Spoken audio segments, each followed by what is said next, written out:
Installation of Linux. Well, it's time to walk you through the installation of the Linux operating system. What you need to know first is that the install program runs within Linux itself.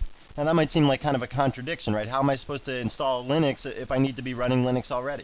Well, what you need to be running is a very minimal version of Linux. So you need to boot up some minimal version of Linux, then you can do the installation.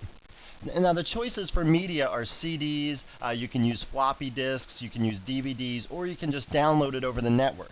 To download it over the network, you're going to at least have to download like a floppy boot image so that you can boot off the floppy, and then when you do the installation, you can point the installation program to the network site where you're going to download Linux from. Okay, and then once you have the system booted up and you start the installation program, there's different methods for the installation. You can do a text-based installation, you can do a GUI-based installation where you can point and click at various things and see pictures and graphs of the disk partition layout, that kind of stuff. Or you can do a scripted installation, and this is not on every distribution. Some distributions have this scripted installation, and the scripted installation is good if you're going to install Linux on multiple computers at one time. So if you're going to do it on like 10 systems at once, then you can do a scripted installation and install it basically the same on all those different systems. Now the installation steps that you have to follow, first you put in the bootable media. So you put in your CD or your floppy disk to boot it off of, and then you power on your computer. If it's a network installation, you have to point the installation program to the site. Now something I want to note with this network installation is, when I say a network installation, it could be, you're getting it off some site via like FTP or HTTP or something like that. You're using the web to do this. Or you could be working over like some local area network. Maybe the computer that you're installing it on doesn't have a CD drive, but some other computer in your office does have a CD drive. So you could put the CD in that other computer, do a network installation, and just point this computer to that computer and use the CD off that computer. The network installations are definitely the trickiest sort of installations. They, if the network goes down, you've got to start all over, and it's just a little bit trickier. You've got to enter more information. So the network installation is probably not for the novice user. Okay, if you've already used Linux before, then a network install can work perfectly fine. So if you're not doing a network install, you get to choose between a text-based installation program or a GUI-based installation program. Let me just go back to that previous slide here. So if you think you don't want to spend money to buy a CD or something like that, I showed you before where you can download CD images and burn them. If you don't have a fast network connection or a CD burner, that's not going to work for you. But on that same site where I showed you where you could download CD images, like linuxiso.org it was called, you can also buy distributions, like CD distributions, very bare bones distributions with no manuals, for like $2, okay, or $3 or something like that. So this is a good option even if you don't want to spend a lot of money. $3 is not that much of an investment for an operating system, you have to admit. So if you think you just want to do it for free and do it over the network and you're a novice, that might not be the way to go, and it might be better to get one of those $3 bare bones distributions to start with. Okay, so that's our installation procedure. We're going to put in a bootable media. I'm going to boot it off CD, and we're going to boot Red Hat Linux. I'll power on the computer, and then I'll walk you through the process. I'll actually do a text-based installation just because I think that's more standard. Your video card might not support a GUI-based installation, so I'll just walk you through the text-based installation. The GUI-based installation is basically the same. You're just going to be able to point and click instead of using the up arrow and down arrow to do selections, that kind of stuff. So let's get started. So once I put the CD into my computer and I power it on, this is the very first screen that I see. If I want to install Red Hat Linux in graphical mode, I can just hit enter here. If I want to install in text mode, I'll type text and it'll show up down here at the boot prompt, and again I hit enter to do a text mode installation. We're going to do a text mode installation just because every version of Linux comes with a text mode installation. Text mode will work no matter what kind of video card you have, okay? And you can follow right along. If you want to do a graphical mode installation and follow right along, you can, because the information that we enter is going to be exactly the same. The only difference difference is the interface. In text mode installation, I'm going to use the up arrow and down arrow to select certain items. And in graphical mode, you can just point and click, that kind of thing. Okay, and you can see in Red Hat, they've got all sorts of different modes. They have expert mode, they have Linux rescue mode, and what this means is if you've already installed Linux before, and now for some reason Linux doesn't boot anymore because your hard disk has some error on it or something like that, then you can boot into Linux rescue mode and maybe fix your hard disk, hopefully, and retain all that information you had before. So what I'm going to do here is just walk you through a whole series of screenshots of the installation process, instead of showing you live video. And the reason I don't want to show you live video is just because during the installation process, you know, the resolution changes and things flicker and stuff, and it just doesn't look good on the live video. So I'm just going to walk you through screenshots of every step along the way of the installation, and I'm not going to skip any steps at all.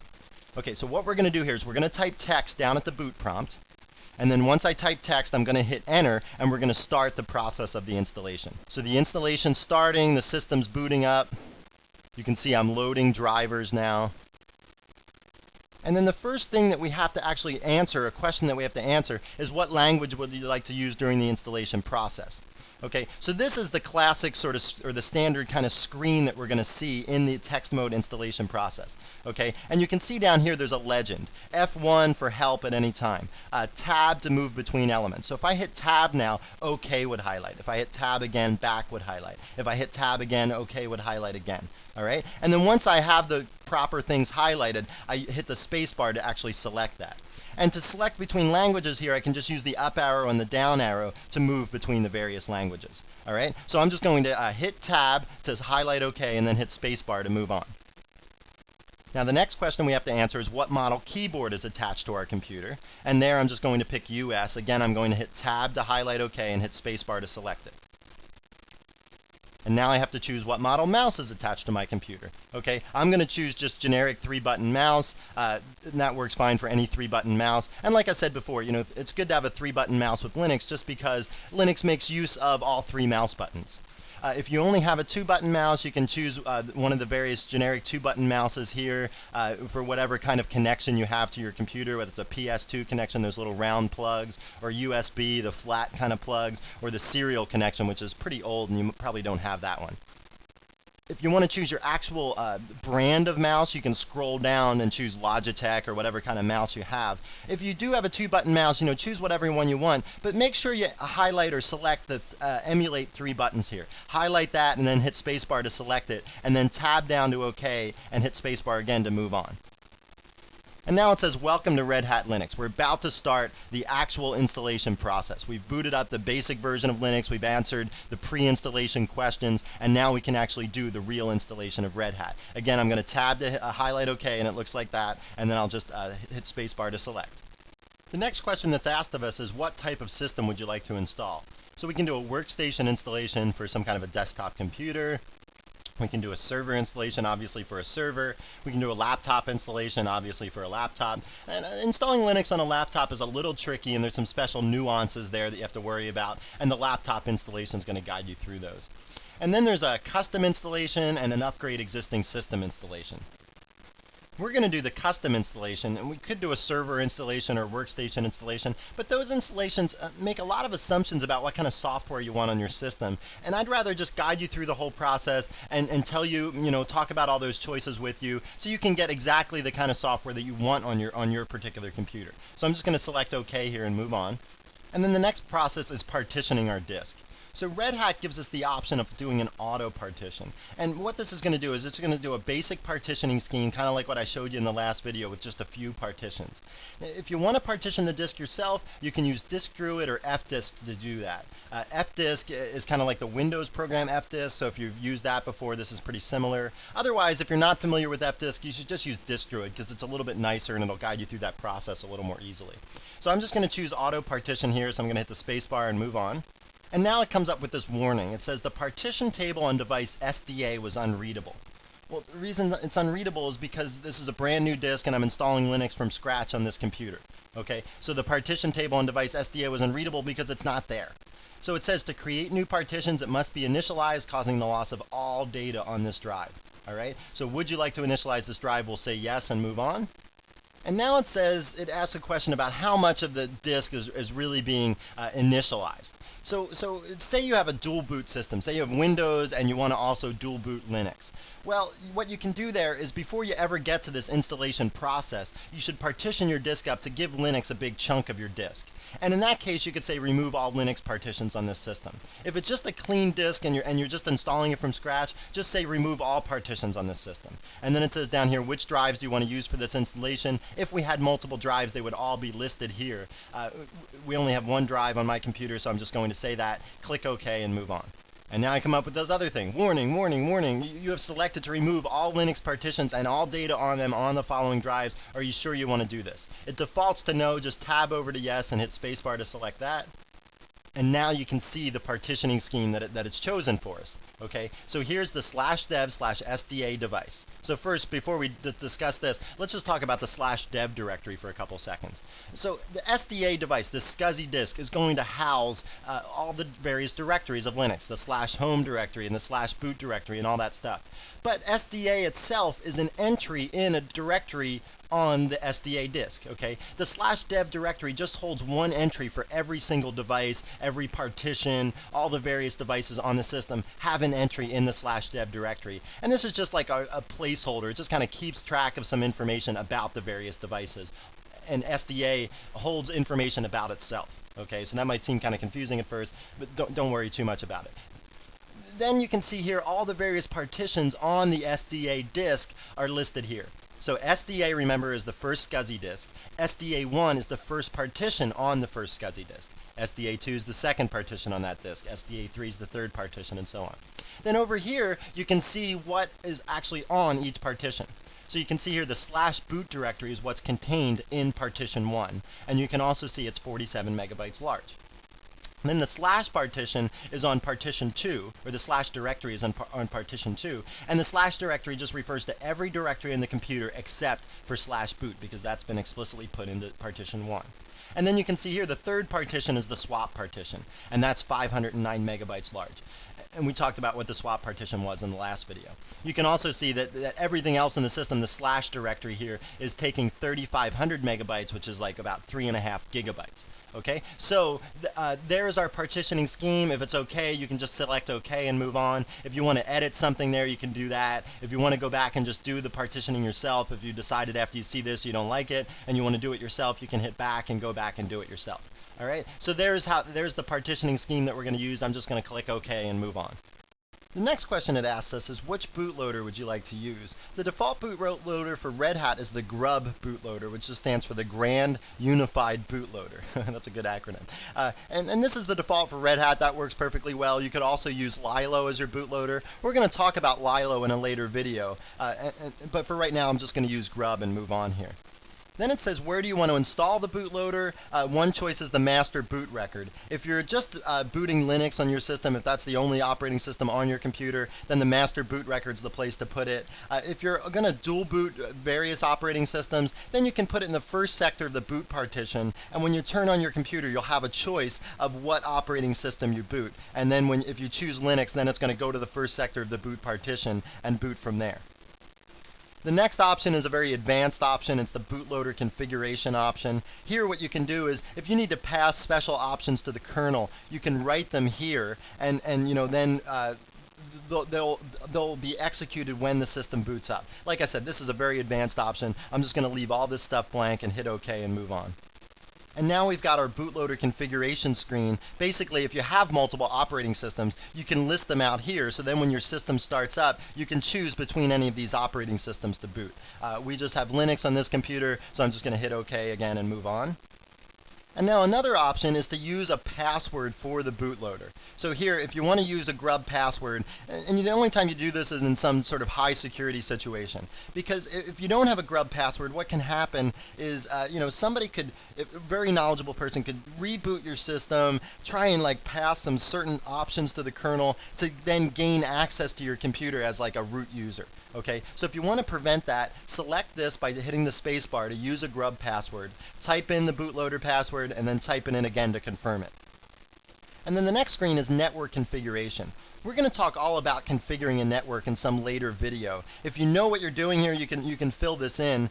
Basically, there's two choices. There's either a dynamic configuration or a static configuration. A dynamic configuration is the case when your ISP doesn't give you a static IP address. You get a different IP address every time you log on to the network.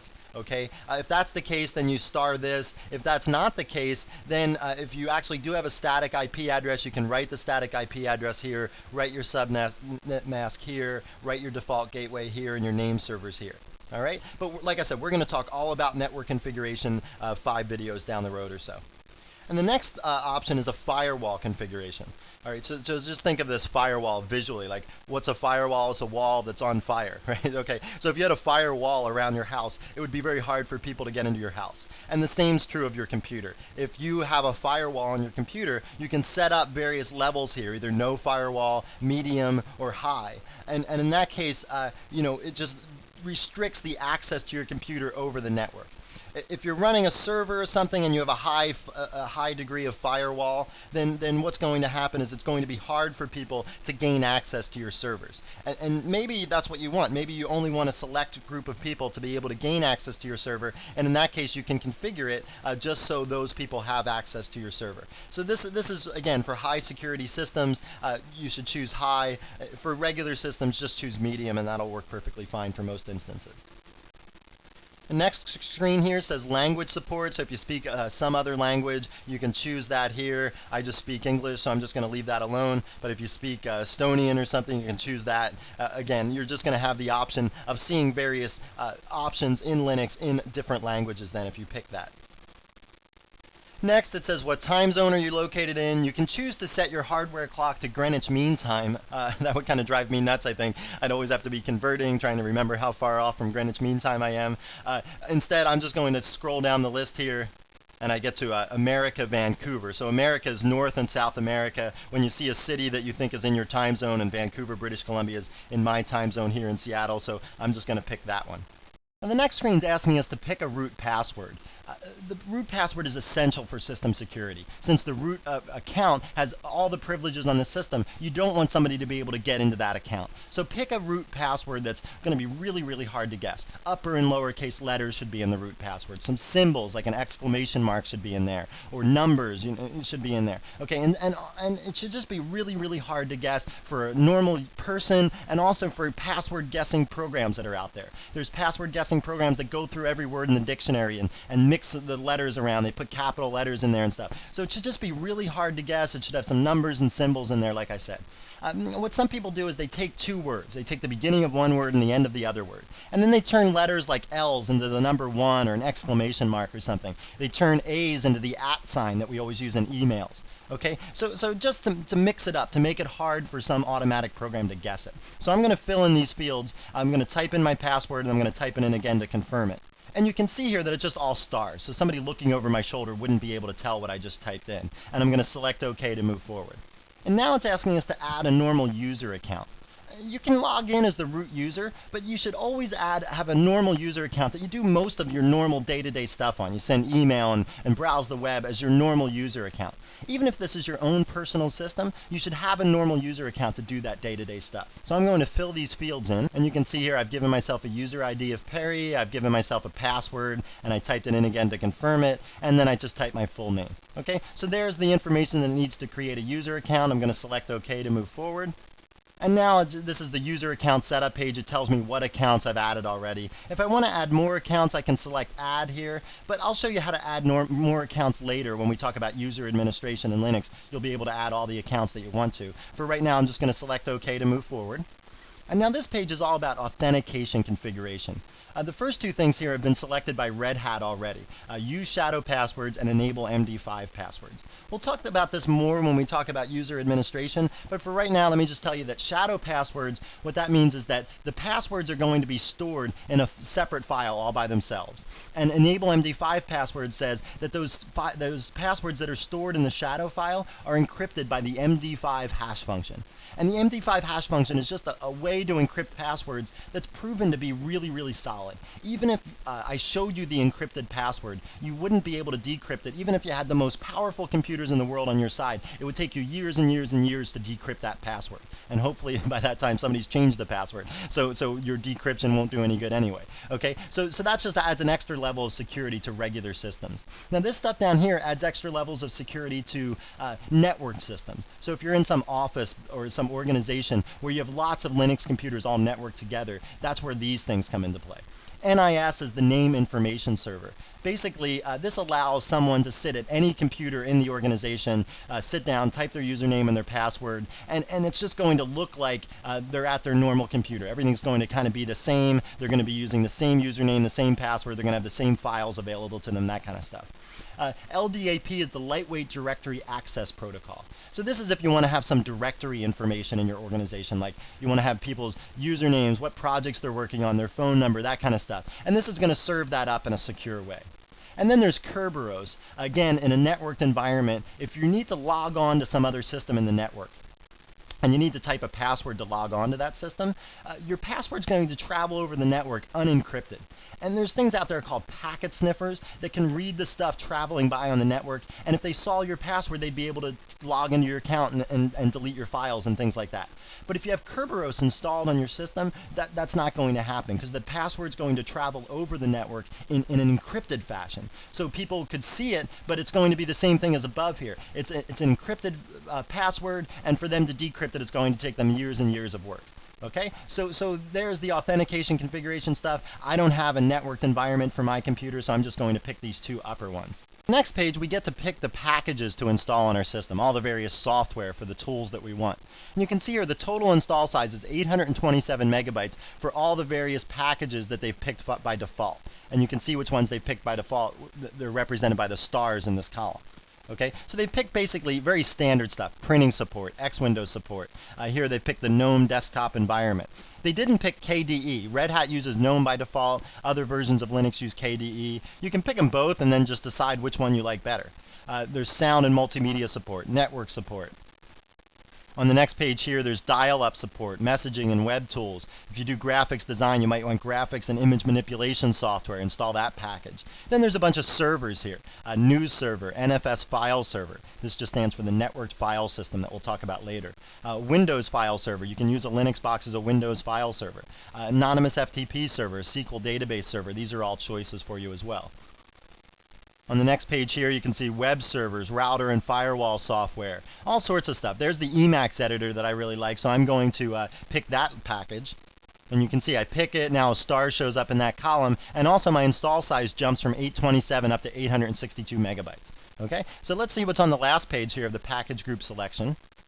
And on this page, you see some other stuff. There's software development tools. So if you want to write code in C or C++ or something, you should install that package. And then the very last thing here is just everything. This might be a little overkill. I mean, you're probably not going to need every single package on this system. Are you really going to do Linux kernel development, that kind of stuff? And this is not your only chance to install software, so don't feel like you need to install everything right now. You can always install software later, and I'll show you in a later video how to do that. All right, so I'm going to select OK here and move forward. And now it's time to configure my video card. You can see here under video card it says unknown card, video RAM is 1024. So 1024 kilobytes, which is like 1 megabyte, is what this is referring to. So Linux is not very good at probing hardware and determining what hardware you have plugged into your system. It's not as good as the Macintosh or Windows operating system at that. Okay, so what I'm going to do is just select change over here and just go in and down a list and pick my video card out manually. So here I've paged down with the down arrow key and I got to my video card, which was the NVIDIA GeForce 3 video card. So I'm going to select OK and go back to that previous screen. So that took me back to this previous screen, and now you can see the video card is filled in. NVIDIA GeForce 3 is filled in, but it still says 1024 kilobytes, which is 1 megabyte, but my computer, my video card's got 64 megabytes of RAM. So I'm going to select change here again and pick out the amount of RAM for my video card. So this took me to the video RAM screen. It starts at 1024. I'll just hit the down arrow until I get down to 64 megabytes. And here, 65,536 kilobytes is equal to 64 megabytes. So I'm going to select that and hit OK and move on. And now it's telling me the installation is ready to begin. It also tells me that a complete log of the installation will be in /temp/install.log after rebooting the system. All right, so I think it's a good idea to keep that file because later you're going to want to determine, oh, did I really install that software? I don't really remember. And then you can just look at your install.log to see if you installed something already. You don't want to install it twice, and if you already installed it, you want to just know where it is and that kind of thing. So this is going to give you this is going to be a good reference source and keep track of some information from the install process for you. So I'm just going to select OK and start out the installation here. And the first step in the installation is formatting the file system. Okay, so this is the first step in the installation. Now the installation has officially begun. Well, now we get the rewards for all the answering all those questions and stuff. We get to kind of kick back now and watch the operating system install in front of our eyes. The first thing that happens here, it says transferring the install image to the hard drive. And then it starts installing all those packages that we asked it to install. It installs all the packages we asked it to install and also all the things those packages depend on. You can see here it's installing the GNU libc libraries. Now it's installing shadow utils, which are utilities for managing accounts and shadow password files. Now it's installing sendmail, which is a mail transport agent.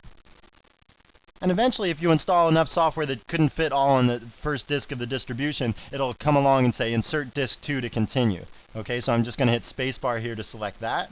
And now it's on to installing libraries for the Emacs editor. And now it's done installing the packages. I didn't show you a screenshot of every single package being installed. They're basically all the same, and some of them take under a second, so I couldn't even grab them on the screenshot. I'm not that quick. But now it's performing a post-install configuration. And now you have the choice of creating a custom boot disk for your system. So basically what this is if your hard disk ever gets corrupted and Linux is not able to boot, either because some critical file is corrupted or the first piece of the hard disk is corrupted where the master boot record sits, if something like that gets corrupted, you're going to want an emergency boot disk so you can boot your operating system, and ideally you'll be able to fix those problems that are on your hard disk, and you'll retain all the information that you used to have. Okay, so I think yes is the right choice to make here. Stick a floppy into your floppy drive and create one of these custom boot disks. And now we've got to configure our monitor. And just like for our video card, it wasn't really able to recognize our monitor. It just says generic standard VGA monitor. I'm going to select change here and go into a list and actually pick my monitor manually out of the list. So I page down here with the down arrow key, and I got it down here to my monitor, which is the Philips 107S. So I select OK here and I get kicked back to that previous screen. And now here on the previous screen you can see it's filled in Philips 107S under monitor now. And it's also filled in the horizontal and vertical refresh rates. So I'm going to select OK and move forward. And now it's asking me to customize my X Windows configuration. It's asking for the color depth, the resolution, the default desktop is GNOME, the default login, whether it should be graphical or text. So I like all this, so I'm just going to select OK. And now this is the screen you want to see. Congratulations, your Red Hat Linux system is complete. If you see this and this was the first time you're ever installing Linux, good job. Pat yourself on the back there. You did a great job. And now what you want to do is you want to remove any of the media out of your system that you use to install the system, like the CDs or the floppies that you use to create your initial installation. You want to take those out, so now when your system boots up, it's going to boot up off the hard disk. So I'm going to select Enter here. And now I have it says up here Grub version 0.90, and now I can boot Red Hat Linux. And you can see here it says the highlighted entry will boot automatically in 6 seconds, or you can just hit enter to boot the one that's selected right now. And now the system's booting up and we're getting messages from the system boot process. More things are booting up. You can see various things as they come up, mounting the proc file system, activating the swap partition. Everything that says OK here has come up successfully. And you can just see more and more stuff is saying OK as we work down. And finally, you get the login screen. So your login screen might not look exactly like this if you don't have Red Hat, but the point here is you type in your username, then you type in your password, and you should be logged onto your system as the normal user. Good job. Well, this wraps up our installation of Linux video. Basically, I just walked you through the installation process of Red Hat Linux, installing it off of a CD using the text mode interface. But if you're installing some other version of Linux, or you're installing it with the GUI interface instead of the text interface, it's going to be basically the same. Maybe some other distribution distribution is going to ask you the questions in a different order or something. But if you watch this video through once and then you go to do your installation, you should be perfectly prepared.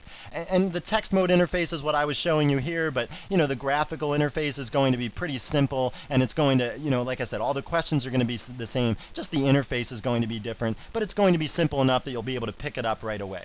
Well, good job installing Linux if you've already done it. If not, good luck installing it, and I hope you found this nugget informative, and thanks for viewing.